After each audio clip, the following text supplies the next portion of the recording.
Hey everyone, welcome to the RotoGrinders Morning Grind Podcast. I'm your host, Stevietpfl. It's Wednesday, it's November 4th, it's 2020, and we're here to talk week 9 of the NFL. I'm joined as always by my good buddy, Genie for 07. Grant, how are you doing, my friend? Oh, I'm doing absolutely fantastic. Another beautiful week of football here. Yeah, really can't complain about anything. I had a decent week, 8, 7, whatever week it was. I don't know. All time blends together at this point. But yeah, went pretty well. And so just a bit of a heater. Happy about football. Ready for this week. So, I always look at this slate. Like I start my research on Tuesday afternoon and then, really look at it Wednesday morning before we start doing this. I will say, the first thing that I noticed about this slate is there are a ton of great plays. So like I feel like this is going to be one of those weeks. It's going to be kind of hard to narrow down my player pool. So definitely going to be paying attention to injury news and weather and everything that I possibly can this week to try to narrow down my player pool any way that I can. So if there are some spots that it feels like we move fast through, it's because I feel like they're a great place and I already have too many players in my player pool on Wednesday. So, I don't know. What was your first glance, first look thoughts on this slate? Yeah, it's pretty much there's a lot of great spots and then a lot of spots where you just want to entirely stay away from it. Like there's no point other than deep field GPPs. Like a lot of games have some decent game stacks, but the majority of it is just like either, okay, there's 3 good spots in this game, 4 good spots in this game, or there's almost none. But there's definitely a spots that I think will be slightly underlooked and a few spots that I think are going to be uber chalky. All right, let's get started with one of the better games on the entire weekend. Seattle Seahawks, Buffalo Bills, 55 total. Seattle's favored by 3 in this game. Weather looks good for Buffalo here. Obviously, we'll be paying attention more as the week goes along. I would love for this game to be in Seattle, but let's start here with the Seahawks. Assuming that Chris Carson plays, Wilson, Metcalf, Lockett. It's tough to figure out which one of Metcalf and Lockett, but they're all playing the snaps. And the target share for the season is almost identical. It's just one. It seems like one guy has one big week and the next one the other. Yeah, and we just got news that Chris Carson won't test his foot injury until Friday. Literally came out a few minutes ago. So yeah, I mean, the running back situation is something to keep an eye on. Could be a decent DJ Dallas week, depending on how things go, but they also signed Alex Collins. In any case, can't differentiate anything on the RB front here for Seattle yet. But yeah, you mentioned it. Buffalo is supposed to be nice weather this week. Keep an eye on it, but I'm just going to assume that the weather report right now is correct. And so then it's Wilson, it's Lockett, it's Metcalf. We know exactly what is going to happen here. He's going to throw to one of those guys. This is the new Godwin Evans situation that we had all of last season here. One seems to go off. So I don't mind just throwing a rule into my lineup builder that one of Metcalf or Lockett in every single lineup. I don't think that's the worst idea in the world, but Lockett seems a little bit underpriced. Metcalf coming off a big game, so probably going to be Lockett week. He's cheaper at 6.8K, but that's all I really want. I want Wilson, I want Lockett, I want Metcalf. Yeah, when you're looking at it matchup wise, Metcalf should be shadowed by Tre'Davious White. Should be. They use Tre'Davious White as a shadow all the time, which leaves Lockett against like Terrion Johnson in the slot, and Terrion Johnson is not a good slot corner. So like this could easily be Lockett week. I don't mind even potentially getting a little exposure to like a David Moore here. For large field tournaments just to be different. And if I did more, it'd be like a Lockett Moore or a Metcalf Moore. It'd be like a Wilson 2 run back type combo stack. If I was playing some David Moore. Buffalo Bills here. Seattle Seahawks allows the most fantasy points per game to opposing quarterbacks and opposing wide receivers. They rank 30th in DVOA against the pass. It's hard not to like this spot for Buffalo. Yeah, Diggs Allen. Like, that's what it is. I don't mind throwing Beasley in there. John Brown, I think he was on the injury report this week, so don't really know with him. But Beasley, John Brown, Diggs, but Diggs being by far my favorite target. Josh Allen has not been the greatest in the recent 4 weeks.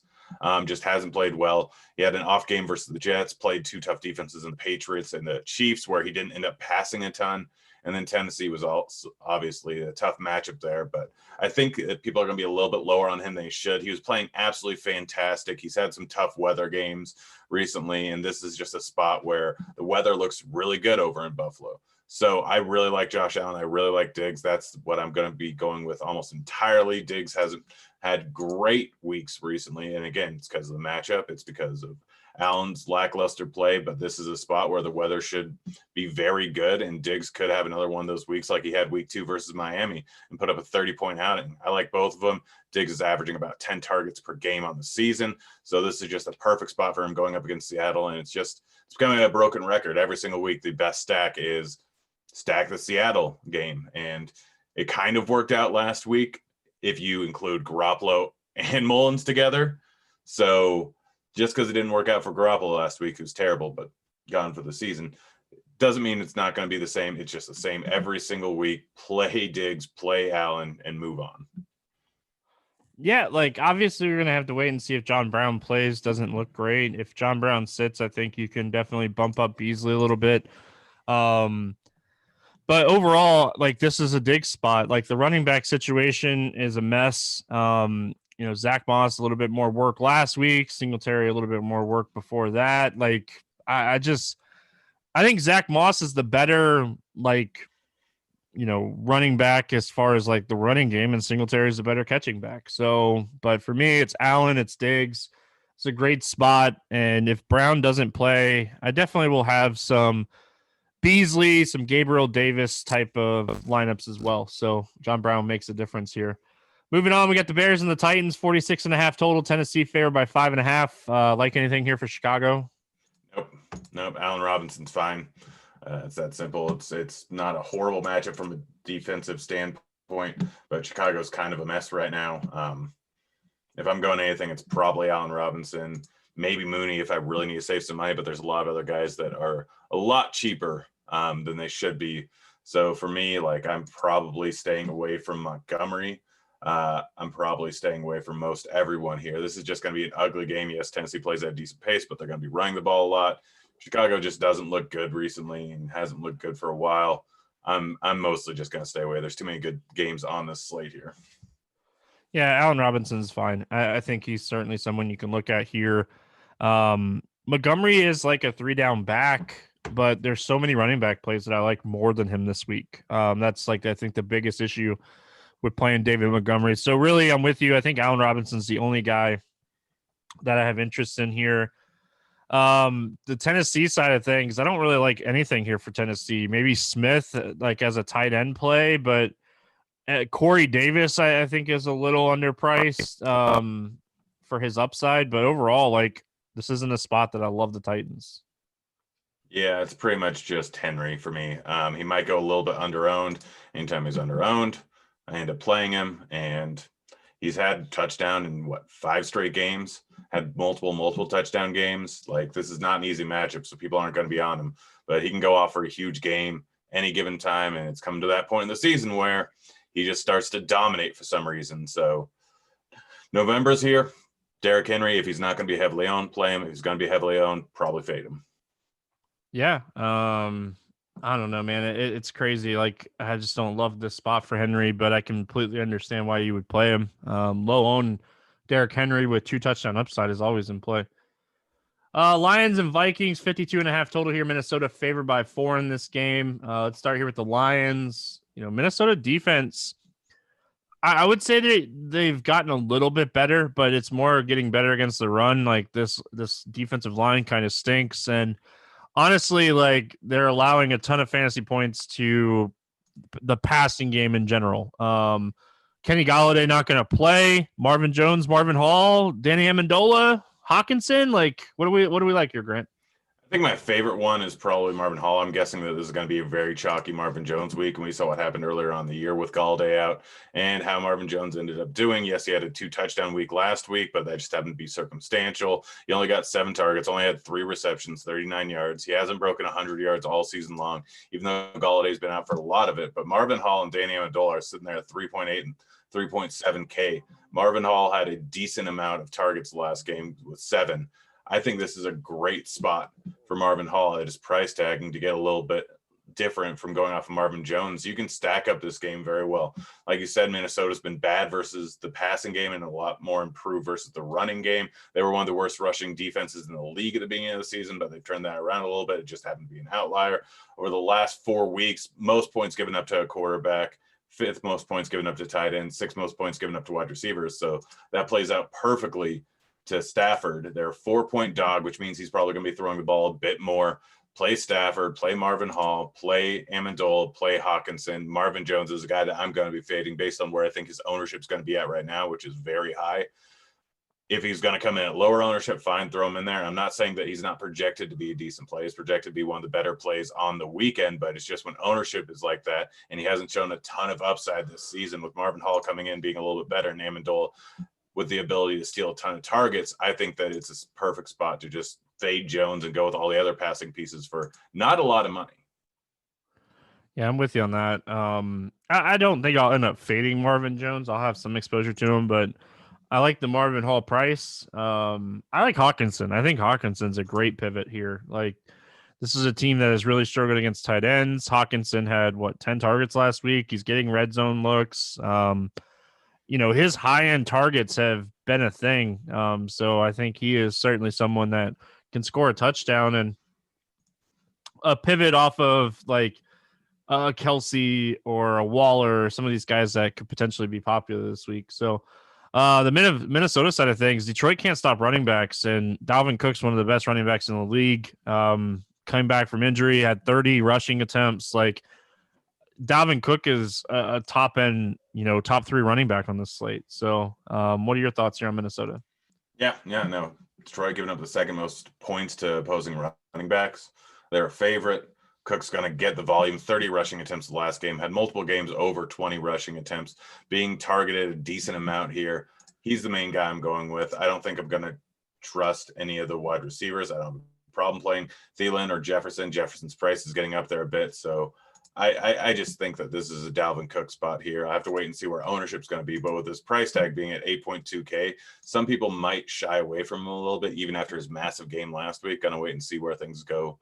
But he's had over 17 points in every single game this season, 2 over 25 and 1, obviously, last week, 48 points. He's probably the top spend up on this slate here. So Dalvin Cook, absolutely a guy that you probably want to try and get into your cash games at this point, and a guy that is very, very in play for tournaments in this great matchup. Thielen, Jefferson, I think these guys are fine. This is a Dalvin Cook game for me. So hopefully I'm not like too overweight here. I love Dalvin Cook in this spot. Carolina Panthers, Kansas City Chiefs, 52.5 total here. Kansas City favored by 10.5. You like anything here for Carolina? It sounds like Christian McCaffrey is going to be back. Yeah, so I'm fading McCaffrey. I'm fading the rushing game probably. I don't know how much Mike Davis is going to be involved in it still, so it's a tough spot here with McCaffrey coming back to really go with anyone. We wanted McCaffrey because he played every single snap last year, and he at the beginning of the season was playing every single snap. It's not going to be the same thing here. Yes, Kansas City has been bad versus the rush, like it's a bit of a rush funnel, but essentially I don't think they're going to be able to rush the ball too much, and they might have a little bit more of a split backfield here just because Mike Davis played so well. So I'm fading the rushing game. I don't mind the receiving game, actually. Like, Kansas City has been fantastic versus the pass so far this season, one of the best pass defenses in the league. But you got Moore, you got Anderson, you got Samuel, you got a lot of guys that are going to get a decent amount of targets here. I think this is a spot where people are going to largely overlook it. Carolina only has a 21-point implied team total, but I could easily see them passing the ball a ton later on in the game. That means a lot of targets on full PPR sites. I actually like DJ Moore and Robbie Anderson. Bridgewater last 3 weeks hasn't thrown over 30 pass attempts, but this week I think that ends up changing. I think he's going to pass the ball a lot because they're going to be coming from behind. I think this is a spot where you can target some of the pieces. I wouldn't target multiple of them in one spot, and I don't think a full game stack is the best idea in the world, although I'm not fully against it. But I think Anderson or Moore are easy one-offs here in this game that could end up going for a massive game.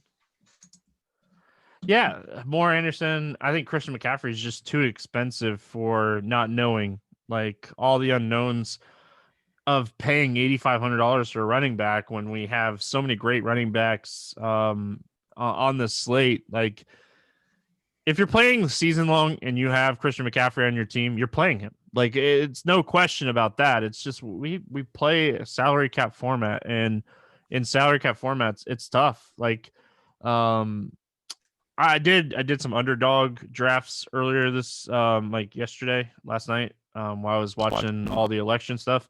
And like I was getting Christian McCaffrey kind of late and I liked it. So the Chiefs side, Grant, like I think this is a great spot for Kelsey and Hill. And if you want to take shots on Hardman and Robinson, I don't hate it, but I don't know what to do with this running back situation now. Like I might not even touch it anymore. I mean, the only time to really touch it, I mean, there's enough good plays on this week where you can really go enough different spots where it's not really worth it to go with either of these running backs here. I mean, the timeshare has been pretty consistent between the two of them. Neither one of them had over 10 rushes since Bell came into the picture. So even in a spot like this where they're projected to be ahead by a decent amount, and Carolina's giving up a lot of points to opposing running backs, there's too many other running backs on the slate, and it's not like you're getting giant price savings on either of them. So I'm staying away from the running spots here entirely. Yeah, Hill, Kelsey, it's the Chiefs, 31.5 implied total here. Either one of them go off for a massive game. Mahomes is Mahomes. He can go off for a massive game at 8.1K. That's a little bit tough to pay for him. But he always has the massive upside and 4 or 5 passing touchdown, 400-yard game in him. So I don't mind any of that. I'm not going out of my way to do it, but just like every single week, I'll have 1 or 2 stacks of KC. Yeah, like man, it's hard not to like Patrick Mahomes here either. Like this is a good spot. Like defensively, it doesn't look great when you look at like fantasy points allowed, but like if you look into like the DVOA stuff here, like this is a great spot for the Chiefs. So I like the Chiefs in this one. Houston at Jacksonville, 50.5 total here. Houston favored by 7. What are your thoughts here on the Texans? The Texans against Jacksonville. Jacksonville has been absolutely horrible versus the pass pretty much all season long. They're one of the worst teams in terms of DVO. They are the worst teams in DVOA versus the pass. Like there's a beautiful spot here for Watson. Take Cook, take Fuller, take anyone in this spot here. The Houston pass offense is going to absolutely crush here. Use them. It's that simple. Jacksonville's terrible as far as the running back situation. David Johnson is fine at 5.6K. I expect him to get a decent amount of ownership. He just hasn't really had the volume you really need, and he hasn't really had the outputs you really need all season long. But it's against Jacksonville, so it's absolutely a spot where he can go off. But I favor much more the passing game here with Watson, with Fuller, with Cooks. Yeah, honestly, I don't hate David Johnson here. Jacksonville's a bad defense in general. Cooks, Fuller, Cobb, Watson, I think these guys are in play. The tight ends should be back here, so kind of eliminates play in those guys with both of them healthy. On the Jacksonville side, Jake Luton going to get the start here. Was it Oregon State quarterback rookie? What do we expect here? Like, this wasn't the plan. Like, the off week, Minshew was practicing. Minshew hurt his hand. Like, what do you think here on the Jacksonville side of things? I have no idea how Lutton's going to do. I love Robinson. I think he's going to go under own. He's 7K. The guy is getting a ton of work and has been all season long, involved in the receiving game, involved heavily in the rushing game. Houston has a horrible rush defense, 27 in the DVOA, giving up the third most fantasy points to opposing running backs here. I don't know if they're going to let Luton throw that much. So I'm probably going to use a bit of him just because his price tag. I drastically prefer Robinson. But if you want to just go with a full-on stack here, it's not the worst idea in the world. Chark is sitting there at 5.2K. He can go out for a big game at any given time. And Chenault, 4.2K, better than that price tag. And he's going up against one of the worst passing defenses in the league here. So this is a spot where you can use any one of the Jacksonville parts. I think I would side with Robinson. I think this is a game you stack up based on how you think the game script's going to go. You're going to think they're coming from behind, stack it up with DJ over on the other side and take the passing game here. If you think that it's not going to be them coming from behind, it's going to stay close, I'd go with Robinson, and I'd go with Robinson a lot. I love Keelan Cole here. So Lutton has one of the better arms, like coming out of the draft. Like he guy has a cannon, and like when we look at like the percentage of air yards on this team, it's not even close, Grant. Like Keelan Cole is the air yards guy. Like Chark is under 10%. Chenault's at like 13%. Keelan Cole's at 34% of the air yards here. Like if they let this guy take a couple deep shots, I expect it to be the Keelan Cole. Big play, two cheap guys. Like you start plugging in Lutton and Keelan Cole stacks, and you can do anything you want with your team. So I don't hate it. And like I'll have some like Watson stacks on the other side, run it back with some Keelan Cole. But I do think Chenault's interesting. I think Robinson is a fantastic play. But I think Lutton at 4,900, listen, I've played worse. So, and like I love this situation, right? The Jags are 1-6. This isn't a perfect opportunity. If this kid goes out and throws for like 300 and they upset Houston here, that like Minshew doesn't get this job back. Like they're going to want to see what Lutton has next week. So, it goes back to last year. Like this is the same situation that Minshew was in with Foles last year. I more you talk about it, like I really like that Cole call. Yeah, write it down. Don't forget about it. Broncos and Falcons 50 total. Atlanta favored by 3.5. Grant, you got to talk me off of liking Denver here, man. Like Noah Fant seems like one of the best plays on the slate. Yeah, he probably is. And I like Judy too. I mean, it's going up against Atlanta. Atlanta has a horrible defense, as we know. They have played a little bit better in recent weeks, but like this is a spot where I think that Locke ends up having a pretty good game. He's only sitting at 5.2K. He showed some decent stuff last week after they got down huge. So Locke, Judy, Fant. I mean, Judy's been getting a decent amount of targets. He hasn't really showed huge upside, but we know he has the talent. He hasn't been horribly consistent catching the ball, but still 10 targets last week versus the Chargers. He's sitting at 4.7K. And Fant just always gets a ton of targets. He hasn't had that huge reception yet. Like last season, I don't know if you remember, you probably do, but he had multiple big plays. And watching the game last week, there was multiple ones where he ended up dropping it or just missed barely. So Fant is an absolutely fantastic play. I'm right there with you. I want to play him. I want to play Judy. I want to play Locke. I'm staying away from probably everyone else, but those three guys are going to be a consistent spot in my rosters this weekend. Yeah, if Tim Patrick doesn't come back, I think you can add like KJ Hamler as a potential option. But Judy and Fant, I don't hate Drew Lock. Like if you want to go like Lock, Fant, Julio, or Lock, Judy, Julio, or something like that, like I wouldn't talk you off of it. On the Atlanta side, like Denver has been giving up more and more fantasy points to running backs over the last few weeks. But I don't think this is a spot I want to play Gurley or Hill. It's starting to become like a two-headed monster more and more and more. I think this is a spot you take shots on like Julio, Ridley, Hurst. What say you here for Atlanta? Yeah, right there with you. Ridley, I think, missed practice today, if I remember correctly. Just came out not too long ago. I'm double checking here, but I believe, he is not practicing today. So if he doesn't end up playing, Julio is a fantastic play at 7.2K. He's been playing great the last few weeks. He's the main guy to go with. Gage is probably going to be a bit underpriced at 4.5K if Ridley's not in there, but not overly excited about him. It's very much just Julio. I'm fine with Hurst. I'm not going to play a lot of them, but it's Julio for me, and I don't think I'm playing Ryan at all. I really don't think I'm going to play much Gurley either. New York Giants, Washington football team, 42 total. Washington favored by 3 in this game. Do you like anything here for the Giants? Nope. No, Washington's been good on defense.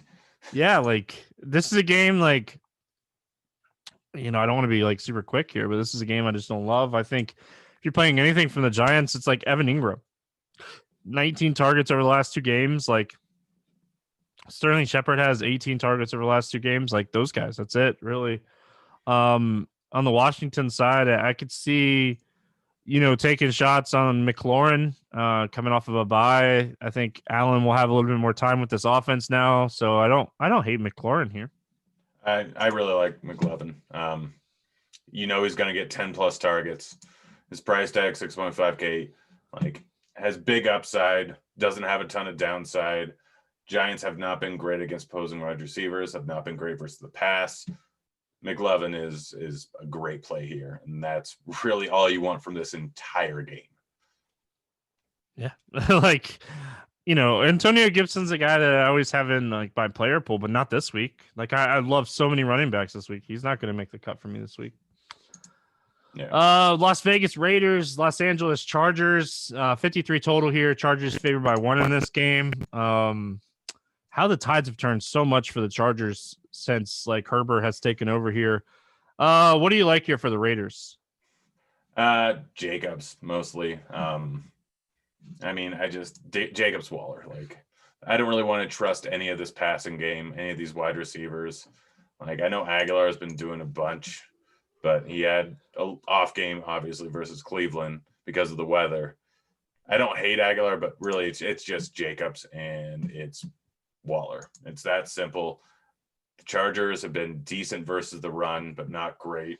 And they've been giving up a lot of points to opposing tight ends. So that's just where I'm at with these guys. That's all I want to use from this offense. That's pretty much it.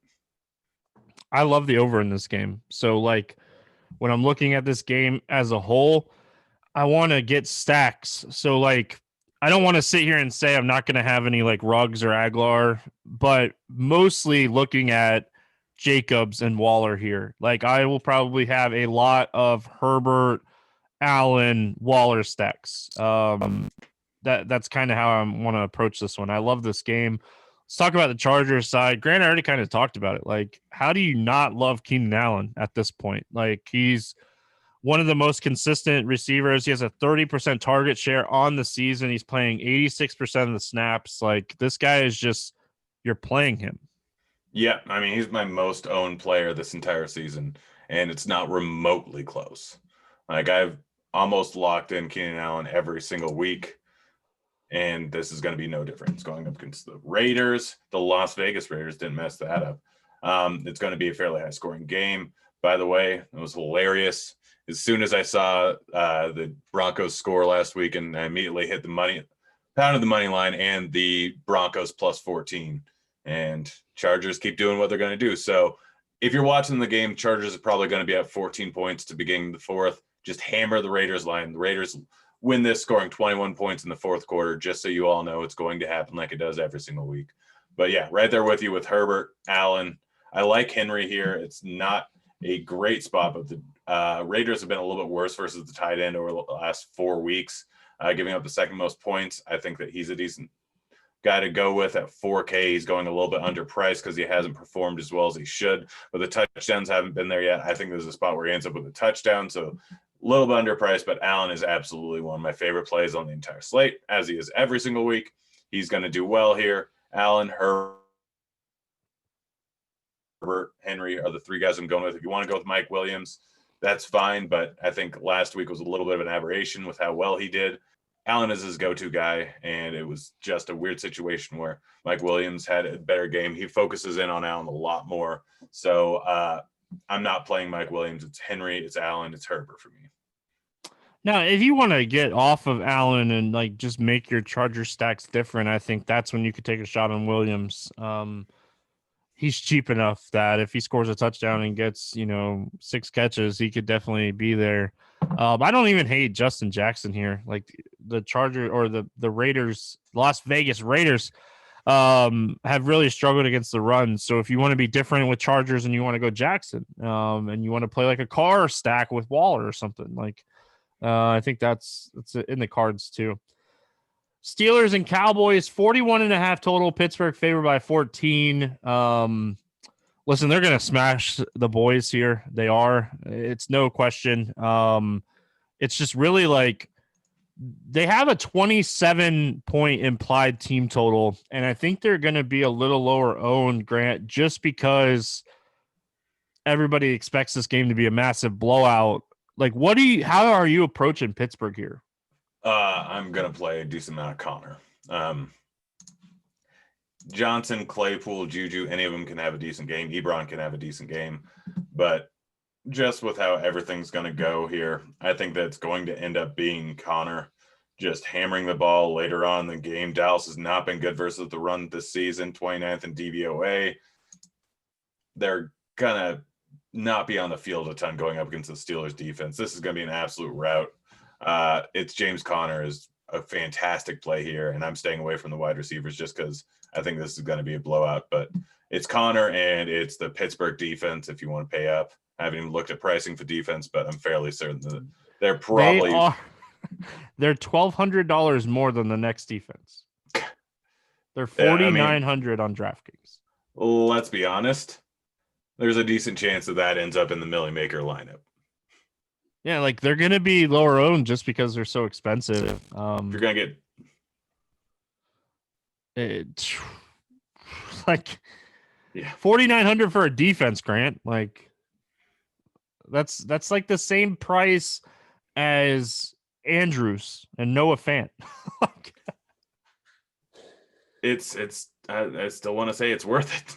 I know they might get there still. Like they still might get there. Like they might be one of the highest scoring players on the entire slate. There's always a chance that they get like 6 sacks, 2 pick sixes. I know it's a very variable, but it's Dallas going up against possibly the best defense in the league. As far as like the Cowboys go, like this situation's so hard to predict right now. Garrett Gilbert and Cooper Rush are gonna like split like reps all week in practice, and like one of these guys is gonna start. Like I'm probably fading the Cowboys here. Like if I play some Pittsburgh guys, maybe I run it back with like a Gallup or a CeeDee Lamb or something. But overall, I don't see myself using a lot of Cowboys here. I could see using Cooper just because of his talent. There's always a chance, but I'm not using Zeke against this run defense. I probably will stay away, but Cooper like at 5.6K, there's always a chance that they just hammer him with targets coming from behind and he ends up going off. So Cooper's a guy who I can see using. All right, we finished it out with the Dolphins and the Cardinals, 48 total. Arizona favored by 5 in this game. What are your thoughts here on Miami? I love them this week. Like, I love Tua. I love Parker. I love Preston Williams. I love Gesicki. Like, this is just a spot where I think they're going to go largely overlooked because of how Tua played last weekend. But that was his first start going up against Arizona, second-ranked pace team in the league. Decent offense, or decent defense, but not great. I think that this is a spot where Tua actually has a big game. I'm not giving in to recency bias and seeing him only get 93 passing yards in the last game, only 22 attempts. It was against a decent defense, and the game script was heavily in his favor. Gaskin might be out, so it looks like Breida might be the chalk running back here. And I don't know if I really want to mess with that. Like, I get Breida's not a bad running back. He was the guy that was expected to possibly be the main guy here. But even with Gaskin out, it's super chalk. I don't know if this is entirely a spot where he ends up getting there.